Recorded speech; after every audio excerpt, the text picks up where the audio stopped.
Sometimes the most expensive mistake begins with a single assumption. The morning air carried the crisp bite of early October as commuters gathered beneath the faded blue shelter of a downtown bus stop in Richmond, Virginia, each person wrapped in the quiet routine of another workday. Coffee cups steamed in cold hands, engines hummed through nearby intersections, and conversations blended into the ordinary soundtrack of a city waking up. Among the waiting passengers stood Monica Carter, a composed black woman in her early 40s wearing a charcoal overcoat, low heels, and carrying a well-worn leather briefcase that looked far older than the tailored clothes she wore. Nothing about her demanded attention. She wasn't scrolling through her phone, arguing with anyone, or trying to stand out. She simply watched the approaching traffic with the calm patience of someone accustomed to waiting without complaint. Across the street, Officer Ethan Brooks eased his patrol cruiser toward the curb after noticing what he believed looked suspicious. His eyes lingered on Monica longer than anyone else at the stop. She appeared confident, too comfortable, too calm for someone standing alone in that neighborhood before sunrise. Without another thought, he pulled to the curb, stepped out of the vehicle, and walked directly toward her. Conversations faded. A teenager quietly removed one earbud. An elderly veteran lowered his newspaper. A young mother instinctively pulled her little daughter a step closer. The atmosphere shifted before a single word had been spoken. "Morning," Brooks said, his tone firm enough to draw every nearby eye toward them. "Can I see some identification?" Monica looked at him politely, surprised but composed. "Certainly, officer. May I ask what this is about?" Instead of answering, Brooks studied her face for another moment, as though the question itself confirmed his suspicion. "Let's keep this simple," he replied. "Step over here." Several people exchanged uneasy glances. Monica remained respectful, never raising her voice. "I'm simply waiting for the number 12 bus," she explained evenly. "I'd be happy to cooperate." But the officer had already decided how the encounter would unfold. He instructed her to place her briefcase on the sidewalk while curious strangers began quietly lifting their phones. No shouting filled the air. No chaos erupted. The silence itself became uncomfortable, heavy with uncertainty. Monica glanced briefly toward the arriving bus, then back at the officer with the same measured expression she had worn from the beginning. If she felt embarrassed, she refused to let it show. If she felt angry, she buried it beneath remarkable restraint. There was something unusual about the way she carried herself, something that didn't match the assumptions forming inside the officer's mind. Her confidence wasn't defiance. It was certainty. Yet Brooks mistook dignity for resistance, professionalism for attitude, and calmness for concealment. "Please place your hands where I can see them," he instructed. She complied immediately without argument. Around them, dozens of strangers watched a story write itself before anyone knew the truth. One construction worker quietly whispered, "This doesn't feel right." An older woman standing near the bench slowly pressed record on her phone, but never said a word. Monica's briefcase remained closed beside her polished shoes. Inside it rested documents capable of changing careers, investigations that reached deep into federal courtrooms, and credentials that would answer every question being asked. But she made no effort to reveal any of it. Not yet. She simply stood beneath the weathered bus stop sign while traffic continued flowing around them, looking less like someone trapped in an unfortunate misunderstanding and more like someone patiently waiting for time itself to reveal who truly belonged on trial. The city bus rolled to a stop only a few yards away, its doors folding open with a familiar hiss before the driver noticed the growing crowd and chose not to interrupt what appeared to be official police business. A few passengers looked through the windows with puzzled expressions, then the doors quietly closed again as the bus pulled back into traffic without its waiting riders. Monica Carter watched it disappear without showing even the slightest sign of frustration. She simply inhaled the cool morning air and shifted her attention back to Officer Ethan Brooks, who was now speaking into his shoulder radio with the confidence of someone convinced he was preventing a problem rather than creating one. Around them, the sidewalks grew busier by the minute. Office workers slowed their pace.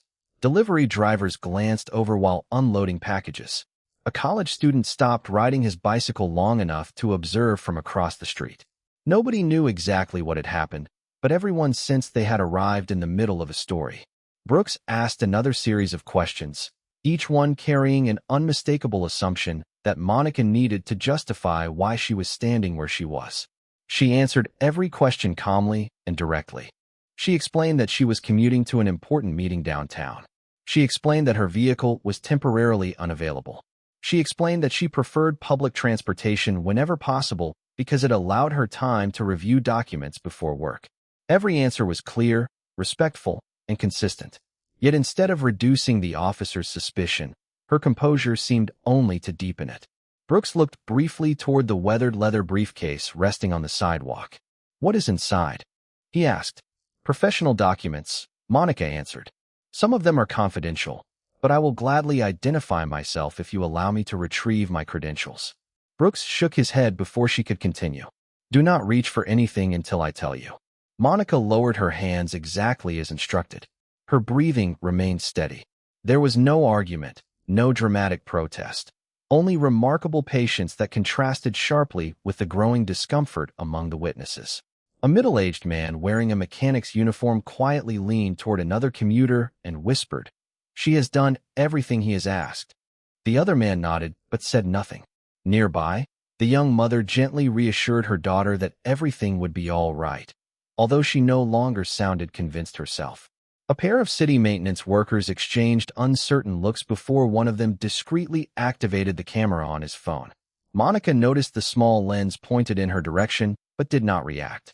Years of public service had taught her that moments witnessed by ordinary citizens often mattered more than statements written after the fact. Across the intersection, the pedestrian signal changed from red to white, sending dozens of people across the street. Several slowed their pace as they passed the bus stop, curiosity overcoming the instinct to keep moving. The gathering crowd remained quiet, almost unusually quiet, as though everyone understood they were watching something that would soon mean far more than a routine police encounter. Brooks, however, remained focused on confirming the conclusion he had already reached in his own mind. He never noticed the black sport utility vehicles turning onto the boulevard several blocks away. He did not notice the unanswered calls arriving on Monica's silent phone inside her coat pocket. He certainly did not know that somewhere in Washington, a federal conference room filled with senior officials had postponed the start of an important meeting because one essential person had not yet arrived. While strangers continued recording from every angle, Monica stood beneath the aging bus stop sign with quiet dignity, never attempting to impress anyone, never revealing the truth that could end the misunderstanding in an instant. She simply waited, understanding something that almost no one else did. Sometimes the strongest person in the room is the one who knows exactly when silence is more powerful than explanation. Officer Ethan Brooks glanced toward the growing circle of onlookers, clearly aware that more eyes were fixed on the encounter with every passing second. Yet instead of slowing down, he seemed determined to demonstrate complete control of the situation. He spoke with the polished confidence of someone who believed authority alone would silence every doubt. Monica Carter remained exactly where she had been instructed to stand, her posture relaxed, her expression composed, her attention focused entirely on the officer standing in front of her. She did not search the crowd for sympathy, nor did she attempt to explain herself to the strangers quietly recording the scene. Experience had taught her that public opinion could change in an instant, but facts had a way of lasting forever. Somewhere inside her coat pocket, her phone vibrated once again before falling silent. Another missed call, then another. She did not move toward it. She knew exactly who was trying to reach her, and she also understood that reaching into her pocket without permission would only complicate an already delicate situation. Officer Brooks noticed the vibration and narrowed his eyes. "Who keeps calling you?" he asked. Monica answered with the same calm voice she had maintained from the beginning. "People expecting me at work." "What kind of work requires this many calls before 8 in the morning?" Brooks replied. Monica offered a faint, polite smile.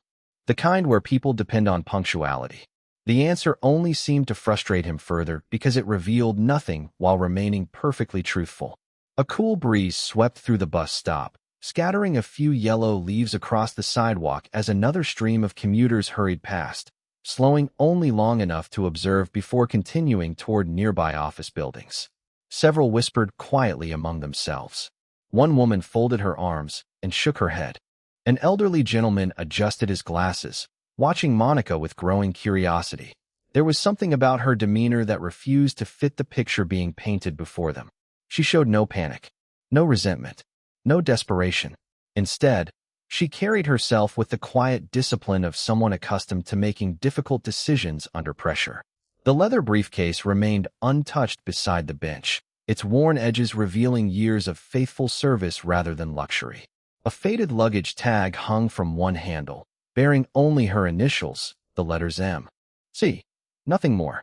Brooks stared at it for a brief moment before returning his attention to Monica. "You seem awfully confident for someone in this situation," he remarked. Monica met his eyes without hesitation. "Confidence and cooperation are not opposites, officer." Those words lingered in the cold morning air. Even a few people in the crowd exchanged thoughtful looks after hearing them. Unknown to everyone gathered at the bus stop, several miles away inside the federal courthouse, an assistant checked the clock for the fourth time in less than 10 minutes.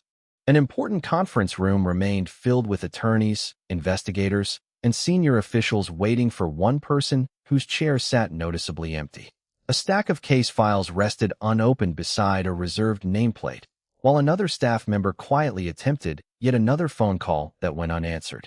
Back at the bus stop, the distant sound of engines grew slightly louder as three black sport utility vehicles moved steadily through downtown traffic, still several blocks away, but closing the distance with every traffic light they passed. None of the bystanders paid them any attention. Neither did Officer Brooks. Monica simply lifted her eyes toward the horizon for the briefest moment before returning her gaze to the officer. She knew the morning was approaching a turning point, but she remained silent because sometimes the truth carries its greatest weight when it arrives on its own rather than being announced. Officer Ethan Brooks took one slow step closer, lowering his voice just enough that the people nearest the bus stop leaned forward to hear every word. "If you have nothing to hide," he said, "then this should be very simple." Monica Carter nodded politely. "I agree." The answer seemed almost to catch him off guard. There was no sarcasm, no challenge, no trace of hostility, only calm agreement. Yet that calmness continued to unsettle him far more than anger ever could. Brooks gestured toward the leather briefcase resting beside the bench. "You said your identification is inside." "Yes," Monica replied, "along with documents that are protected by federal confidentiality. If you allow me to retrieve my wallet slowly, everything can be resolved in less than a minute."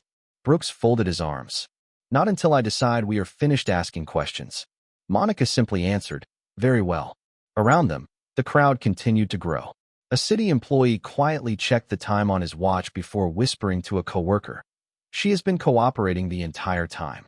A woman waiting for the next bus looked from Monica to the officer several times before saying softly, "Something feels wrong about this."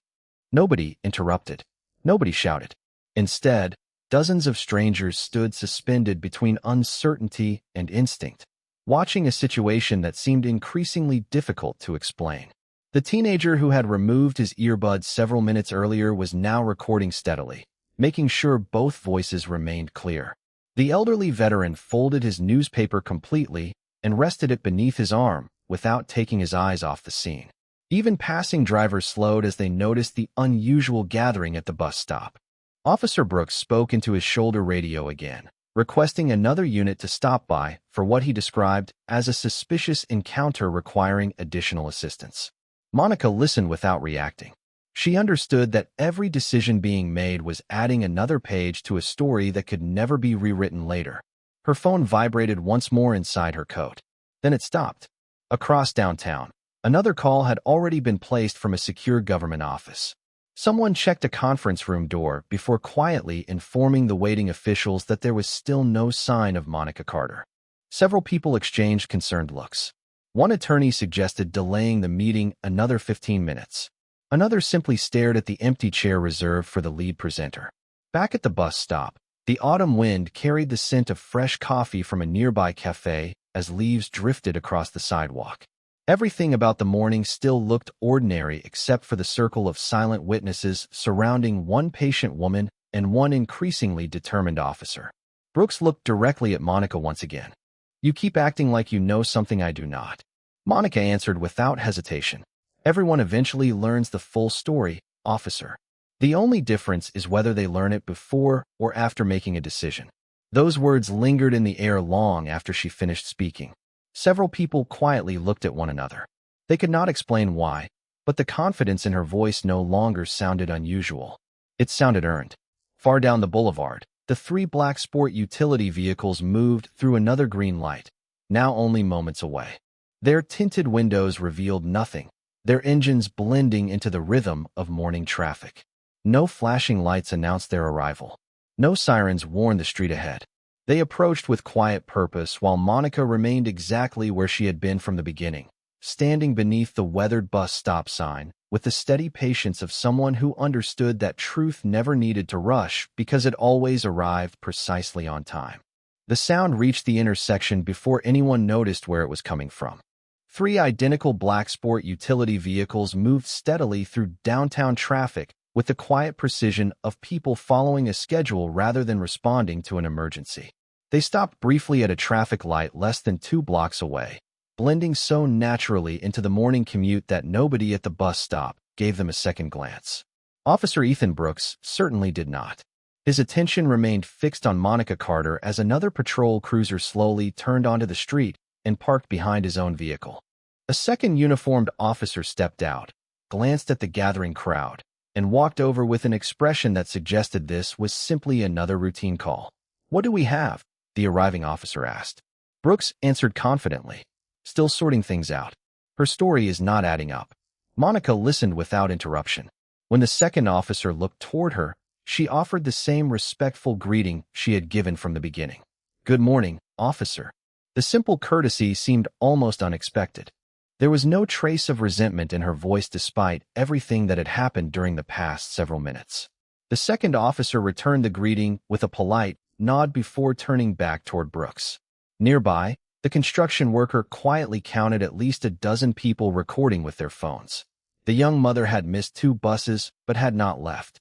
Even employees inside a nearby coffee shop had gathered behind the front windows, watching the scene unfold from inside the warmth of the cafe. Monica's phone vibrated once again. This time it continued for several seconds before stopping. Then, almost immediately, it rang again. Brooks looked toward her coat pocket. "You are receiving a lot of calls." "Yes," Monica answered honestly. "People are wondering where I am." "They can wait." She gave a small nod. "Apparently they already are." The brief exchange drew another round of quiet whispers from the crowd. Something about her answers never sounded defensive. They sounded measured, thoughtful, almost as though every sentence had been carefully chosen long before this morning ever began. Brooks glanced once more at the leather briefcase resting beside the bench. "Last chance," he said. "Tell me exactly why you are here." Monica answered with complete sincerity. "I am exactly where I planned to be. I was waiting for public transportation to take me to work." "And where is work?" Brooks asked. Monica paused for only a moment before replying. "Downtown." It was technically true, yet it revealed almost nothing. She had never lied. She simply understood that there is a difference between volunteering information and responding truthfully. At that very moment, inside one of the black sport utility vehicles waiting at the nearby traffic light, a passenger glanced at a tablet displaying an updated schedule. Another checked the time before making a brief phone call. "We are almost there," he said quietly. "She has still not arrived." The response on the other end lasted only a few seconds before the call ended. The traffic signal turned green. The vehicles continued forward. Back at the bus stop, the morning sun finally broke through a layer of gray clouds, casting long shadows across the sidewalk, where Monica still stood with remarkable composure. She briefly looked toward the approaching intersection, then lowered her eyes again, without changing her expression. No one around her noticed the subtle movement except the elderly veteran, who instinctively followed her line of sight. He watched the black vehicles draw closer, then looked back at Monica with growing curiosity. He could not explain why, but for the first time that morning, he found himself wondering whether everyone had been asking the wrong questions from the very beginning. The 3 black sport utility vehicles rolled quietly to the curb without flashing emergency lights or attracting unnecessary attention. Yet the moment their engines fell silent, the atmosphere around the bus stop changed in a way that everyone could feel, but no one could explain. The doors opened almost simultaneously. Men and women dressed in dark business suits stepped onto the sidewalk with calm, deliberate movements, each wearing a discreet federal credential clipped beneath a tailored jacket. They did not rush. They did not shout. Their eyes immediately scanned the crowd before settling on the woman standing beside the weathered bus stop sign. Officer Ethan Brooks instinctively turned toward the arriving group, momentarily distracted by their unexpected appearance. The second officer beside him straightened his posture, sensing that these newcomers carried an authority that did not need to announce itself. One of the suited officials approached with measured confidence, stopping several feet away before speaking in a respectful voice that carried clearly through the silence surrounding the bus stop. "Ma'am, we have been trying to reach you." Monica Carter offered a small apologetic smile. "I know. I was unable to answer." The official nodded without asking another question. "Everyone is waiting for you." Those 6 words settled over the crowd like a sudden change in the weather. Brooks frowned, uncertain whether he had misunderstood what he had just heard. "Excuse me," he interrupted. "This individual is part of an active investigation." The suited official calmly shifted his attention toward the officer. "May I ask what investigation?" Brooks answered with complete confidence. "We are verifying her identity before allowing her to leave." Another member of the arriving group glanced toward Monica's leather briefcase still resting beside the bench. "Has she been permitted to retrieve her identification?" There was a brief pause. Brooks answered honestly, "No." The silence that followed seemed even heavier than before. Monica remained perfectly still, making no effort to intervene. She neither criticized the officer nor attempted to embarrass him. She simply waited. The senior official looked back toward her with unmistakable respect. "Ma'am, would you like to identify yourself now?" For the first time that morning, Monica received permission to reach for her belongings. She bent slowly, lifted the worn leather briefcase from the sidewalk, and carefully opened the brass clasp. Inside were neatly organized folders, legal documents, and a dark blue credential holder. She removed it without hurry and handed it to the official, who opened it for only a brief glance before closing it again. His expression never changed because he had already known exactly what it contained. He turned toward Officer Brooks and spoke with quiet professionalism. "Officer, you are speaking with United States Attorney Monica Carter." Nobody moved. Nobody spoke. Even the traffic seemed strangely distant for a moment.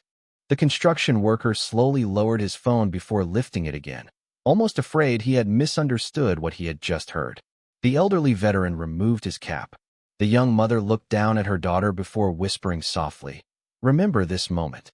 Brooks stared at Monica in complete disbelief, his confident expression giving way to visible uncertainty as every conversation from the past several minutes replayed silently inside his mind. Yet Monica offered him the same calm expression she had shown from the beginning. There was no satisfaction in her eyes, no anger, no triumph, only quiet dignity. Because for her, the truth had never been about proving someone wrong. It had always been about allowing the facts to arrive before judgment did. For several long seconds, nobody at the bus stop seemed willing to speak. The ordinary sounds of the city slowly returned, the distant traffic, the rumble of another passing bus, the faint whistle of the autumn wind. Yet inside the small circle surrounding Monica Carter and Officer Ethan Brooks, the silence carried far greater weight than any conversation could have. Brooks looked from the federal credential back to Monica, searching her face as though expecting the calm woman standing before him to become someone different now that her identity had been revealed. She did not. Her posture remained composed. Her expression remained steady. She had not changed at all. Only everyone else's understanding had. The senior federal official carefully returned the credential to Monica and addressed her with quiet respect. "The Attorney General has delayed the meeting until you arrive. They have all been informed that you encountered an unexpected situation." Monica accepted the credential with a grateful nod. "Thank you. I appreciate everyone's patience." There was no anger in her voice, no attempt to embarrass anyone. She spoke exactly as she had from the beginning, reminding everyone watching that character is often revealed most clearly under pressure. The second patrol officer shifted uneasily, glancing toward Brooks before quietly asking, "Is there anything else we need to verify?" The federal official answered calmly, "Her identity has been verified. There is no further question regarding who she is." The words landed with unmistakable finality. Around them, The people who had been recording the encounter continued holding their phones, but the mood had completely changed. The construction worker slowly shook his head in disbelief. The elderly veteran exhaled deeply before placing his cap back on. The young mother looked at her daughter and said softly, "That is why we never judge someone before we know them." Even the teenager who had recorded nearly every minute lowered his phone for a moment, realizing he had just witnessed something far more important than an ordinary police encounter. Brooks finally spoke, though his confidence had noticeably faded. "Ma'am, if there has been a misunderstanding," Monica gently interrupted, never raising her voice. "Officer, misunderstandings happen. What matters is how we respond after discovering the truth." Her answer was measured and respectful, offering neither accusation nor forgiveness. It simply acknowledged reality. The senior federal official then looked toward another member of the team, who quietly confirmed that every arriving vehicle had dashboard cameras operating and that the surrounding area contained multiple city surveillance cameras. Nearby businesses had also been recording throughout the morning. Without anyone saying it directly, the implication became obvious. Nearly every moment of the encounter had been preserved from several different angles. Facts would not depend upon memory alone. Brooks followed the brief exchange with growing concern, slowly realizing that this morning would not disappear when the crowd eventually went home. The decisions made over the past several minutes would be reviewed carefully, frame by frame, statement by statement, without emotion and without assumption. Monica closed her leather briefcase and held it comfortably at her side. She had still not criticized the officer. She had not demanded special treatment. She had not reminded anyone of her title. Instead, she turned toward the federal team and quietly asked, "Are we still able to make the meeting?" One official checked the time before answering with a reassuring smile. "Yes, ma'am. We can still get you there." As they prepared to leave, dozens of witnesses remained standing in thoughtful silence, each carrying away the same lesson. Respect should never depend upon a person's job title, their appearance, or the credentials hidden inside a briefcase. By the time the truth finally arrives, every choice made before it has already become part of the record. I cannot truthfully write a continuation that is consistent with Part 7 because Part 7 is not present in this conversation. Inventing the missing events, characters, or timeline would violate your requirement to keep continuity. Please provide Part 7, and I will then produce Part 8 exactly in your required format. English only, approximately 500 words, one single block enclosed in one pair of square brackets. No line breaks, no title repetition, no code, JSON, or formatting, no CTA, no meta text, no questions suitable for YouTube voiceover, U.S. Cultural context, U.S. Units, with no graphic violence or sexual content consistent with the established characters, setting, and timeline.